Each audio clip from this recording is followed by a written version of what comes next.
Tell me a little bit about yourself. Well, my name's Tanya Marman, and I've had 3 or 4 other names in this Blount County area. I originally was born in Georgia, but my daddy was a truck driver. So we come to Maryville when I was like 2 weeks old. So I enjoy telling people during football season, especially, that I was born in Georgia because I like to root for the Georgia Bulldogs along with the Tennessee Volunteers, but it doesn't really qualify. I was only down there for 2 weeks. So I'm a Tennessee native, and I graduated William Blount High School here local, and have always been kind of well known by my personality, my loudness, my mouth. I was voted most talkative and biggest comedian in high school. So sometimes I'd think that wasn't a good thing, but other times I'd realize that it was. You know, it was okay. But I had a wonderful, wonderful childhood. My parents are not living anymore, but they were some of the best. And I was pretty much raised as an only child. We lived in the Blount County area my entire life, and my dad worked at TVA, and mom didn't really work. She had a lot of nervous issues. She had some abuse in her past, and she had a lot of mental illness. And honestly, back then, I didn't really think mental illness was real. I thought that she was just playing the card, you know, to get sympathy and stuff. And her and I didn't have a really, really good relationship. I did not have a good mother-daughter, best friend kind of relationship. I tolerated her, and she worshiped the ground I walked on. And I was a little spoiled. I was born with a silver spoon in my mouth. So growing up, I just had I lived by the seat of your pants kind of life. I just did everything, played a lot of sports, loved softball. Softball was one of my most favorite things that I ever did, and devoted a lot of time to it. Never really had a whole lot of boyfriends. Probably the most fun that I had in my life was playing ball because I was part of a team, and I felt, you know, looking back now, I felt like I had purpose when I was playing softball. And never really wanted to be a mom. That was the weird thing. Never really wanted to be a mom. I was self-indulged, for sure. Now that I look back and think about it, very selfish person. But I was spoiled. And I think now that I have kids of my own, I think that's kind of what caused it. Mom and dad didn't realize, even though they were giving me everything I wanted, they were probably hurting me in the same aspect because I was very selfish. But I did come to know Jesus early in my life. I was 12 and I got baptized. I was saved, and I attended a little small tiny church. We barely had 35, 38 members, and went to church every single Sunday and Wednesday, sometimes not by choice, but I was a teenager. So mom and dad was like, "You're going to go to church." And the weird thing about it is mom and dad never were in church themselves until I started wanting to go with a girlfriend.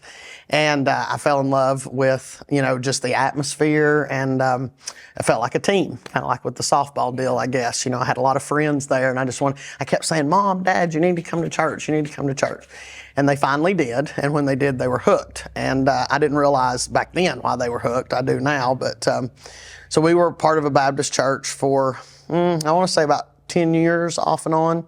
And during that time, I was saved, I was baptized, and I truly know that I was saved. I mean, I remember the day. It was a Sunday, and I always had this little voice in my head that told me what was right and wrong. So I do know that I was saved back then, but I was selfish. I never, ever let go of the selfishness. So with that, I got out of high school. I started drinking a little bit, going to the bars. I loved that environment. I had a big personality. I've always had a big personality. So going to the bars and the nightlife really resonated with me, and I just loved it. Absolutely loved it. I thrived at the bars. But I didn't understand the evil that was part of that until I had spent quite a few years bar hopping. I don't know that I had an addiction other than cigarettes in my life, because I could, you know, pick anything up and let it go other than the cigarettes. I started smoking at 14, smoked my entire life, even while I was playing softball. And the decisions that I made were mainly because I wanted to feel loved. I wanted to feel the center of attention. And I made a lot of bad decisions with men because of that. I had a lot of boyfriends, even though I didn't have any through school. When I got out, it was kind of like I got addicted. I won't as much say I had a sex addiction as I just had a man addiction. I didn't feel like I was okay unless I had somebody on my arm. And I let it define me as being, somebody that never could be alone. And my mom would even tell me sometimes, she'd say, Tanya, do you ever realize that you've never spent any time without either a boyfriend or a husband? And looking back, I'm thinking, no, I didn't really realize that. So, but during that time, I was always away from God, obviously, and I heard the little voice in my head that would say, don't do that. Some of the decisions that I would make, if I would make a decision to spend the night with somebody that I didn't know that long, or one night stands, for God help us. Looking back, there was a lot of times that I probably could have ended up, dead with some kind of horrible disease, something like that, by decisions that I was making. And God was always with me. And I know He was. I definitely know He was looking back now, but I didn't choose Him. I wasn't choosing Him at all, and that's not the way to be. But I had a wonderful life. I've always had a wonderful life, but like I said, the addiction into things was really just nicotine. And I was able to give up nicotine later on in my life when I began a relationship with Jesus. But I never thought I would ever quit smoking. I loved smoking.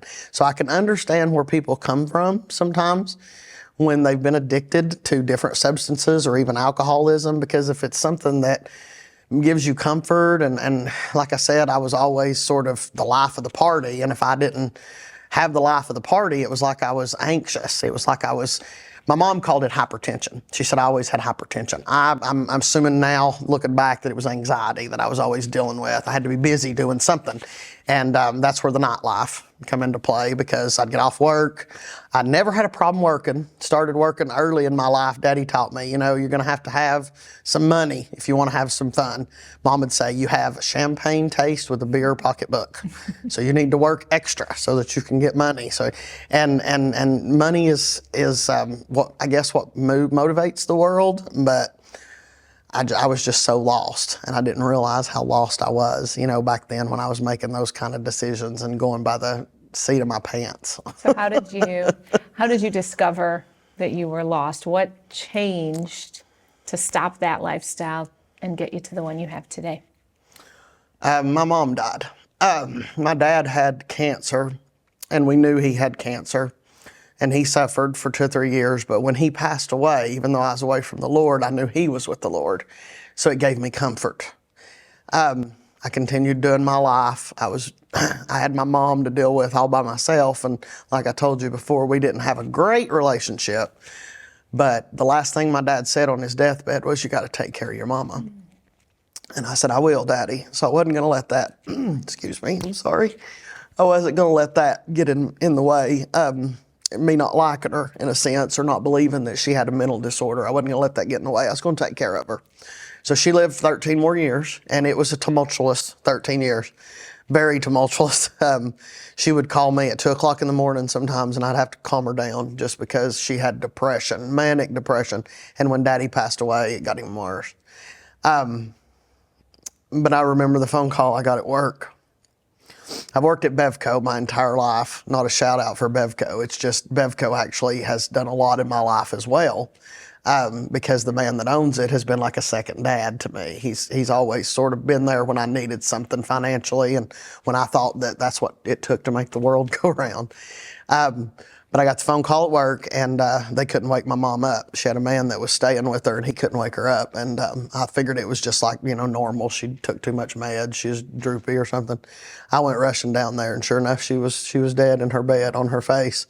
I'd never went through anything like that. I lost a child when I was 18 years old. I got pregnant by accident, and I lost Peyton when she was 3 months old. So I had went through death in a rough way, but I had my mom and dad with me at that time. So to me, it was just like an everyday experience of, I didn't deserve this child. I was living in a worldly life. I got pregnant with her. I didn't necessarily want her, so God took her away.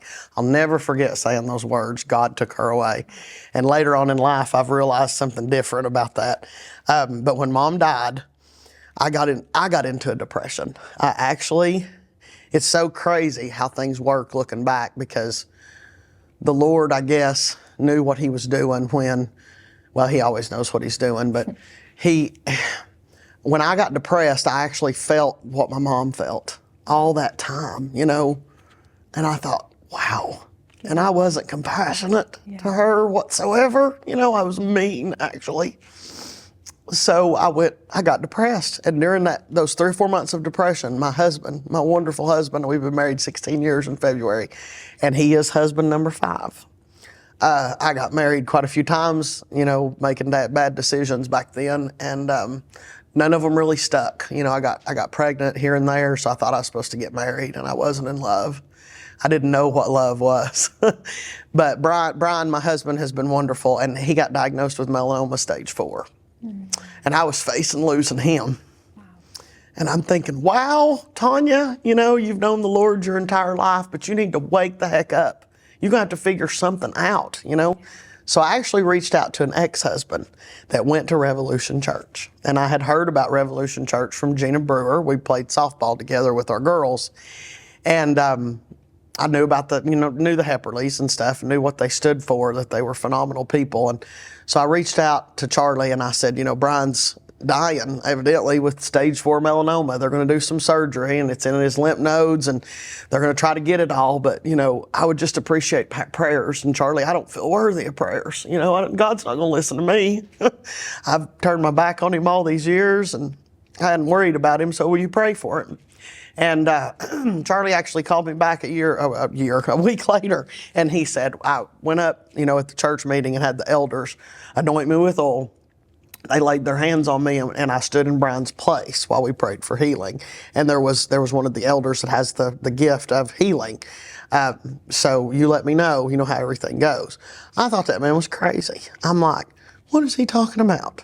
And I'd never heard of that in the Baptist church. You know, they talked about healing, but not laying hands on you or anything. Well, we went to the appointment. I think it was about 4 or 5 weeks after that. The surgery was over, and we went back for the follow-up. And everything that they took out of Brian's arm and his lymph nodes and everything underneath here where the melanoma was, all benign.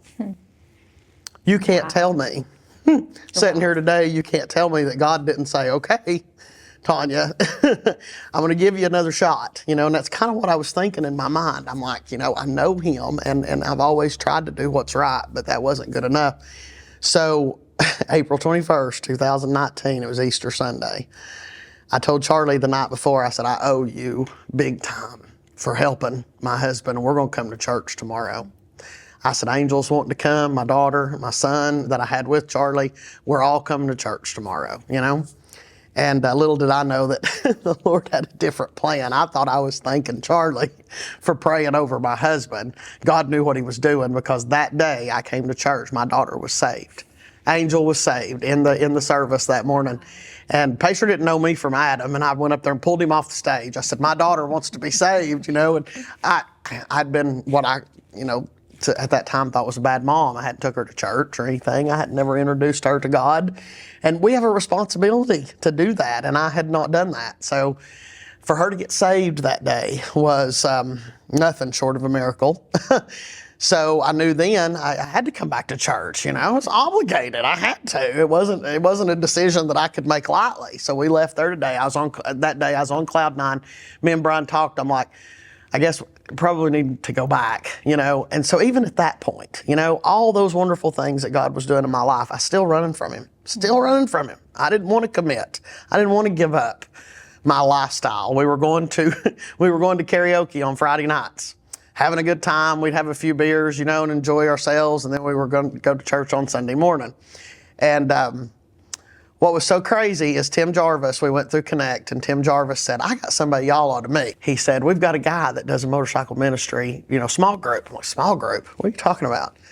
And I'd never heard of small groups. And I said, what's small group mean anyway? And he said, you know, this is a big church. And I said, tell me about it. I said, this church is too big for me. I have always went to a small church. I am not comfortable here. And I'm in the middle of Connect. And I mean, I'm being devil's advocate, and I'm telling them, you know, I appreciate what's going on here. I love the people, but this is just not for me. I don't think that we're going to make this a long, long thing. And so he introduced me to what I call now my mentor, because I have been in his small group for 5 years. Wow. And that small group changed my life. It really did. I went in there on a Friday night. Wouldn't you know, that was the only time that his small group was on my drinking Friday night. Of course it was. And so me and Brian are sitting there, and we talk after we leave the small group, and he's like, I don't really want to quit going up there, you know, and I'm like, I don't either, but this is the only small group they've got, and I mean, I don't know, something's just telling me we ought to give it our all and see what can happen.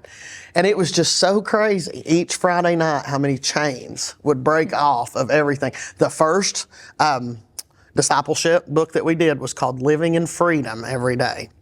And I did not know what freedom I was missing. I had no idea until, it's sad to say that I was saved and baptized and went to church for 10 years, and the only verse I could quote was John 3:16 because my daddy sang it in a song that they sang. I had no ideas about scripture. I had no ideas about stories in the Bible. I mean, it's sad. I went to vacation Bible school and I didn't learn anything other than the crafts. It was something that I just wasn't interested in, I guess. And, but I've always been his. I've always been chosen from the very beginning. I just ran and ran and ran until finally that night,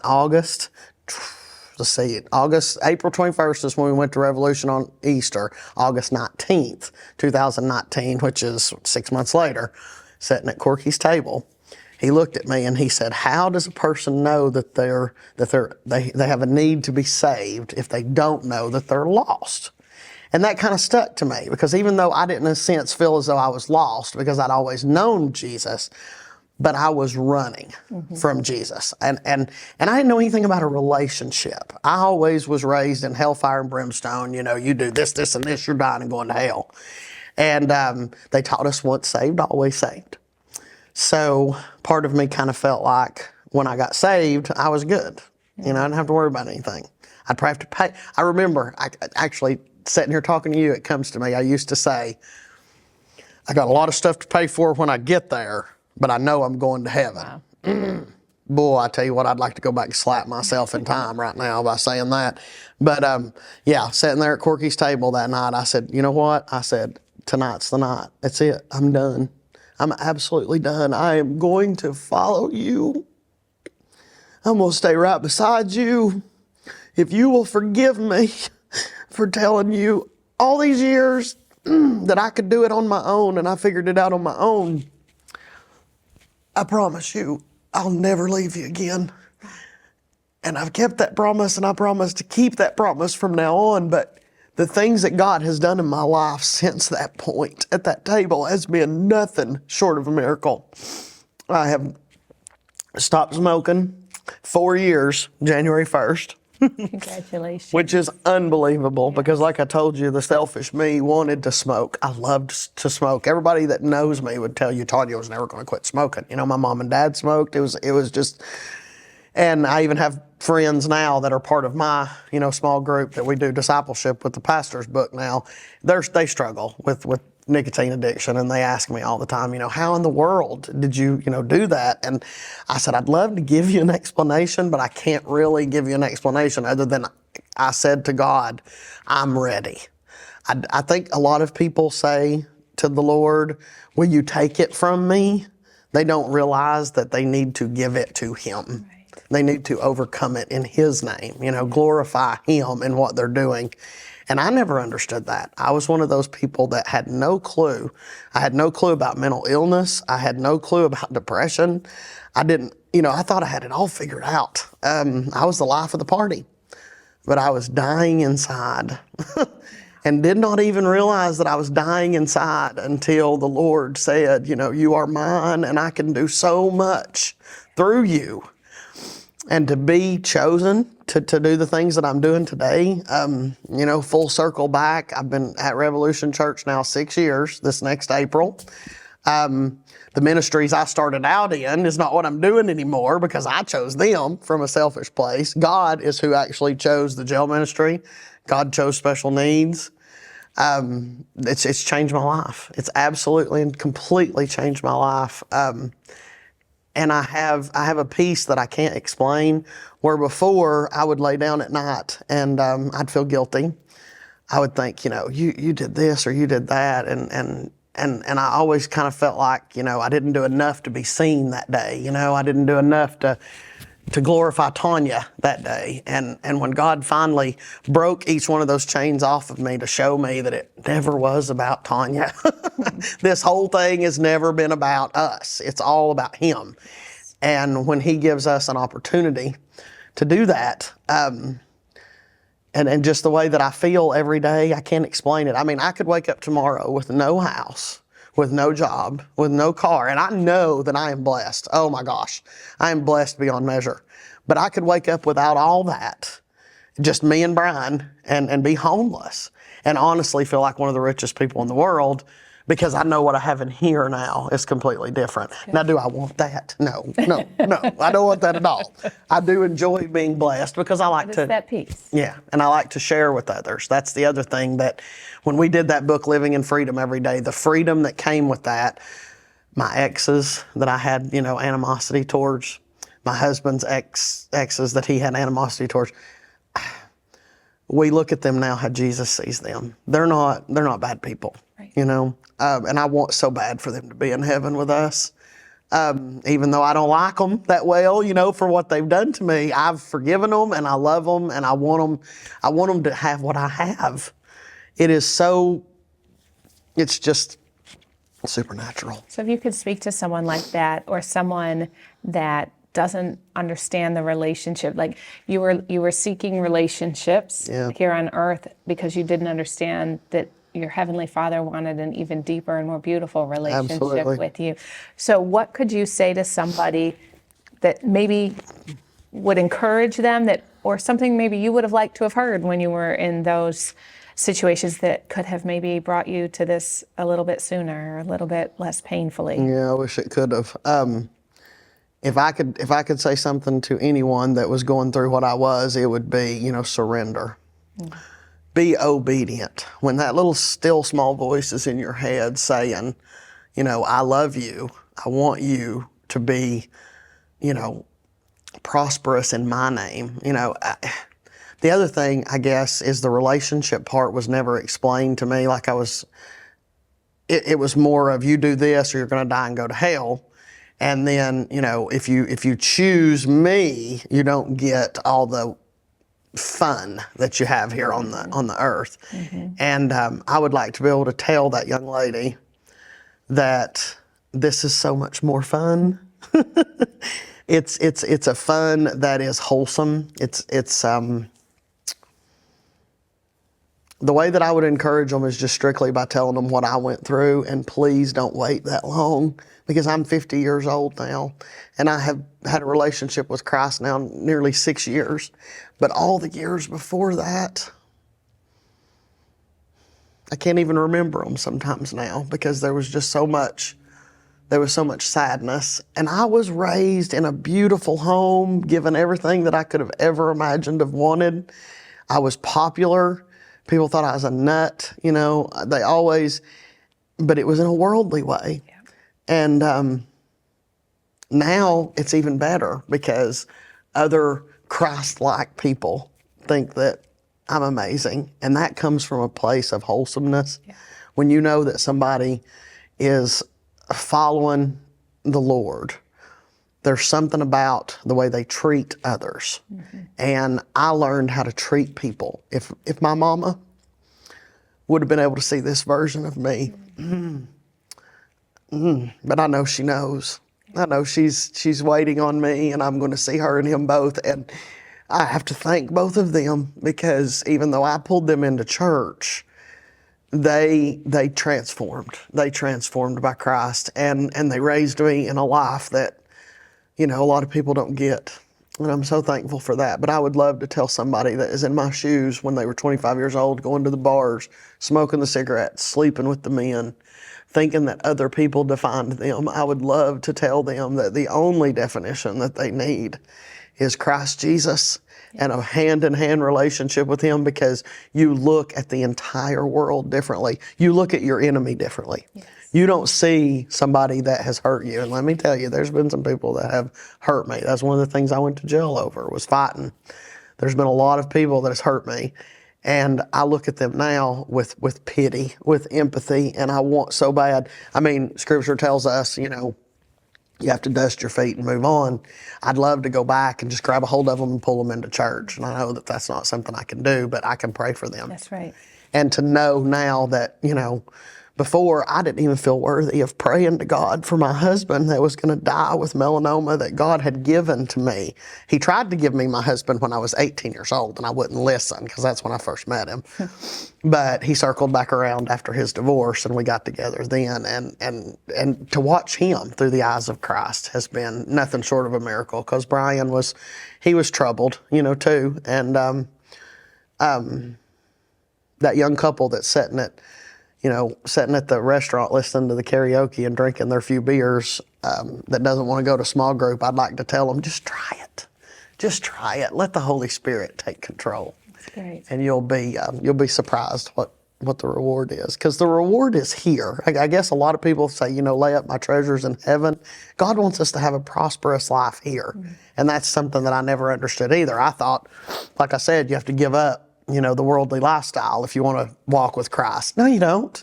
The worldly lifestyle is wonderful here because He wants us to have exceedingly abundantly more than we could ever ask, think, or imagine. Yes. And I am living proof of that. Romans 12:2 changed my life. Be not conformed to this world, but transformed by the renewing of your mind, so that you are aware of God's good, acceptable, perfect will. Sorry, I probably translated that last part a little bit different, but that would change my life. It did, and I found that at the small group. It was at that table that I found out Romans 12:2. One of the very first things that the lady said to me was, "Have you ever read Romans 12:2?" No. Didn't know anything in the Bible other than John 3:16, but that's enough. I mean, it really, truly is enough. But I've learned so much more. That's awesome. So one question I really love to ask, and I'm especially hearing your story, I think that you're going to have such a good take on this, but we live in this world and we have this one word for love, right? And love, we think we can define love and what love looks like and what love sounds like and how we give love and receive love. But then you experience the radical love of Jesus Christ, and it completely changes your definition and understanding. And so I just wondered if you could just talk for a second on what you thought love was, but now how you would define love compared to back then. Love. That's a big one. You know, all the kids back in the day, they don't want to tell another person they love each other because it's so big.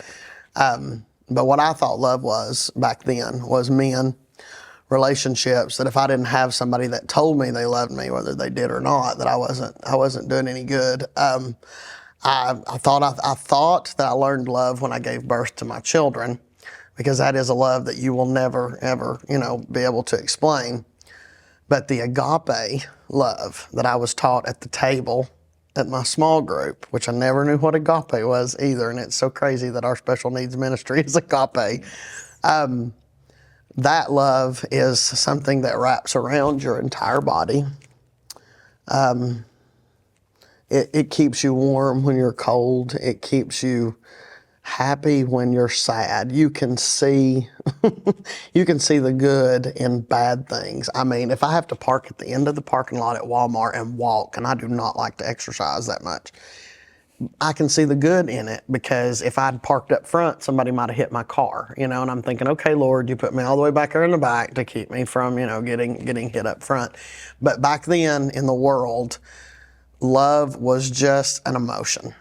And I think with God, with Jesus Christ, that love is so much more than an emotion. It's a way of life. It's a way that you get up in the morning and you decide if you're going to, you know, go with the demons or you're going to go with the angels. And when you have that love that you realize what Jesus did for us on the cross, what He went through, and you think, you know, could you do that for another person? When you get to that point where you can actually answer that and say, God help us, I hope nobody has to go through what Jesus went through. But if I would lay my life down for another person, I would. And that is what true love is all about. And that's what Jesus did for us. And that's what God did for me, because He kept chasing after me even when I didn't want Him. He knew there was good in me, and He seen good in me that I didn't see, that anybody else didn't see in this world, besides probably my mother. And I didn't give her the benefit of the doubt, but everything happens for a reason. And I don't think I'd be who I am today sitting here had I not went through all these experiences. Now, we all make poor choices. And I do tell even some of the ladies in the jail, I get to go back in the jail now and I get to visit with these ladies. And I was incarcerated there myself once before. So it's kind of cool being on the other side. And I get to say, hey, I had all this resentment and I had all this hate and this anger, and it actually got me put in here, for drinking, for fighting. I was in here. I made bad decisions. But since then, I have this enormous peace and love from our Father in heaven. And He waited for me patiently to come back to Him, and He's using me, and He can use you too. No matter what you've went through, because nobody tells your story like you do. Mm-hmm. And even though I've always kind of felt like, I watch some podcasts and some things of addiction and recovery stories, and I'm watching them with admiration, because the only addiction I overcame was nicotine, but I didn't overcome that addiction. God helped me overcome that, and He let me see. And it's a struggle. It's a struggle. Every addiction that you might, deal with is a struggle. But as far as the love part, I think the way that He loves us and the way that I know that I feel like I'm loved now is definitely the way that I get up every day and operate. And I didn't do that before because it was so artificial. Yeah. Just not real. Just not real, but it's real now. It's real now. Well, Tanya, I'm so grateful that you came and shared that and just opened up your heart and was vulnerable about your past and your decisions and the emotions that you went through, because I know there's a lot of people out there that are hurting and broken and in that very spot. And I have no doubt that your story is going to bring them hope and encouragement as they see who you are today and the way that you're living for the Lord and the fun that you're having. Oh yeah, no, it's a blast. I'm still crazy. I mean, we just had our women's thing the other night, and oh goodness gracious, I'm still a nut. I told them, I said, I used to sing karaoke and I used to do all these crazy things with my loud mouth. If I was going to use it for the world, I'm going to use it for the Lord. That's right.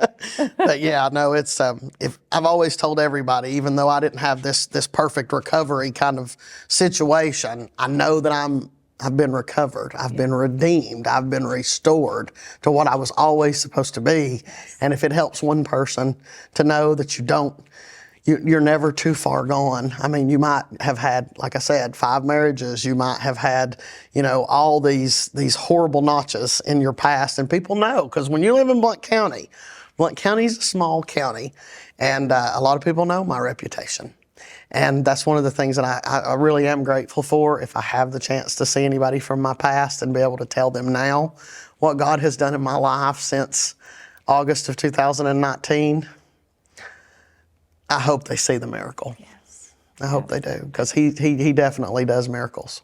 Absolutely. And they will. They can't help but look at you. I thank you for asking me to do this. I never would have thought I'd have got through it, but thanks for asking me. Well, thank you. And you did amazing.